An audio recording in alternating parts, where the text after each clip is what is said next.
The notoriously tricky final stage of Paris-Nice where Yates put Roglic under pressure last year. Could he do the same here?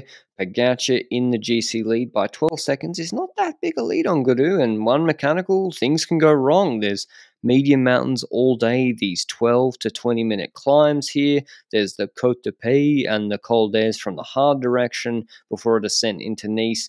And now riders like Arnaud Delis, sprinters, they've gone home in preparation for Milano San Remo next Saturday. The best place to watch that race is GCN Plus. You can get 15% off an annual GCN Plus pass through the link down below. Territory restrictions do apply. But Paris-Nice, we had a pretty big breakaway with no one that close on GC, but riders like Tratnik, Kung up there, maybe to help their GC leaders, De La Cruz and Gregard, going for KOM points and the stage. The peloton was shattered though. Riders had to use descents to come back. The Chateauneuf descent was, I think, the longest and steepest one of the day. Eventually, 5 riders went clear in the break. Champussin, Naesen, Kung, Tratnik, and Hamilton, with UAE on their case, keeping it at 45 seconds with Trentin. This is the Côte de Pays, I think, and Wout Poels attacks. Now, this climb is where it all blew apart last year, but today we've got 20 degrees, sunny, and we don't have teams really with multiple GC threats, whereas Ineos last year went with Martinez and then Van Aert paced really hard. Jumbo got a different strategy with Tratnik up the road, Poels in between. He catches the breakaway and goes past them, and Narsen's the last that can sort of hold on to his wheel, whilst Wellens paces really hard for UAE, but there's a long pedaling descent before the Col d'Ez, which is going to be really counting against Wout Poels, and we know at this point, Pogacar, they're not just pacing for fun. They're not pacing because they're scared of Wout Poels taking time on GC or even being a bridge to Mader after Col d'Ez. They're pacing because Tadej Pogacar wants the stage. And Jumbo kind of did the same thing last year with Roglic. It didn't pan out that well. Let's see if it's UAE overextending here. They catch up to that break that was in between, dropped by Poels, and David de la Cruz was not happy with Pog because he's like, you've won 2 stages already. Why can't you let some of us have some fun or to win a stage? And Pog says, this is Paris-Nice, this is World Tour Racing. There are no gifts. We're going for the stage. I'm the best rider here, and who can blame him? Contract bonuses, all that jazz up for grabs. And here's the descent. Beautiful scenery of Nice, Monaco area, and a completely different atmosphere to the stage last year. It goes to show how different this race to the sun can be, but it's still a pretty big group.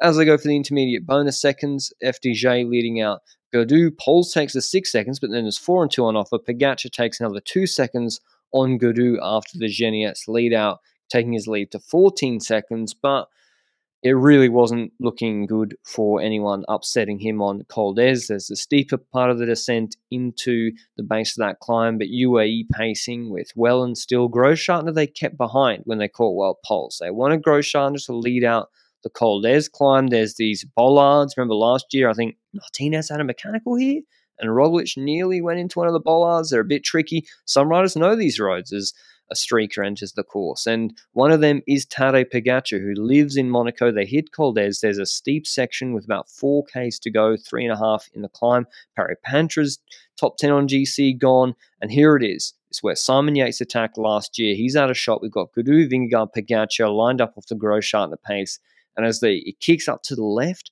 past some of these mansions, I mean, they're all mansions, I guess, the group's still a reasonable size, and Simon Yates puts on the afterburners, but everyone's able to respond. Pogacar immediately on the wheel. Yates is on like 120 on GC. Then Vingegaard, Gaudu, Sivakov, Martinez is dropped again. Jorgensen bides his time. He doesn't respond to the initial acceleration, then gets across to that group of 3 now because Pogacar's attacked. On the steepest section of the climb, and it levels off when they hit the main road, just like in Tirreno Adriatico on Carpegna last year. He goes early, and Jonas Vingegaard's no match for him in these 1 weeks, at least in Tirreno last year, and certainly in Paris-Nice this year. Pogacar already won 2 stages.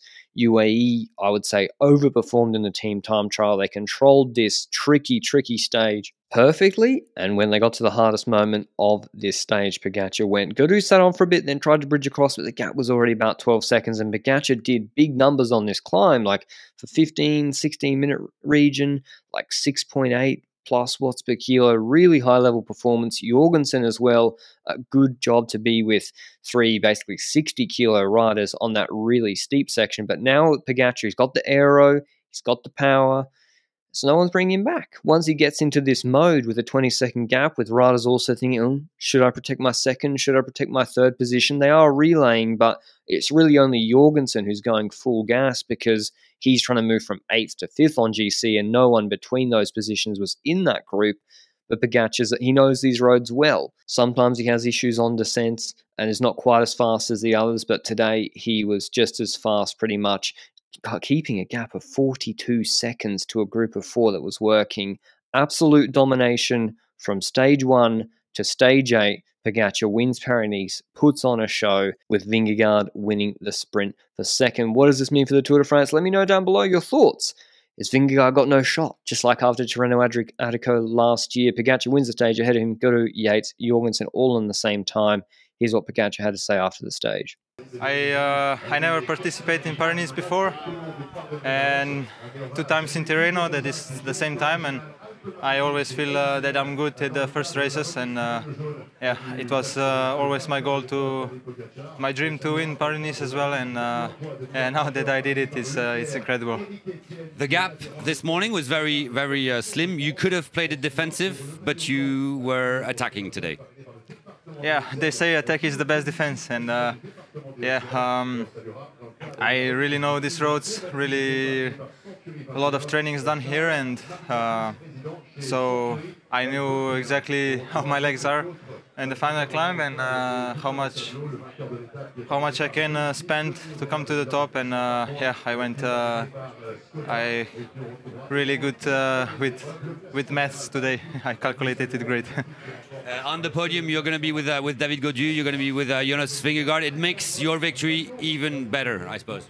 Yeah, the competition here was really, really huge, and yeah, to be alongside David Gaudu and Jonas Vingegaard on the podium is it's special because they are really top-class riders, and yeah, really, really great podium. The GC podium unchanged for a few stages after Loge de Garde, Pogačar winning, adding Paris-Nice to his palmares, Guru second, Vingegaard third, and then big gaps all the way to 10th. I hope you enjoyed the videos. Go and check out GCN Plus if you want to watch Milano Sanremo next weekend, and I might see you with a throwback of last year's edition this week. Until then, ciao.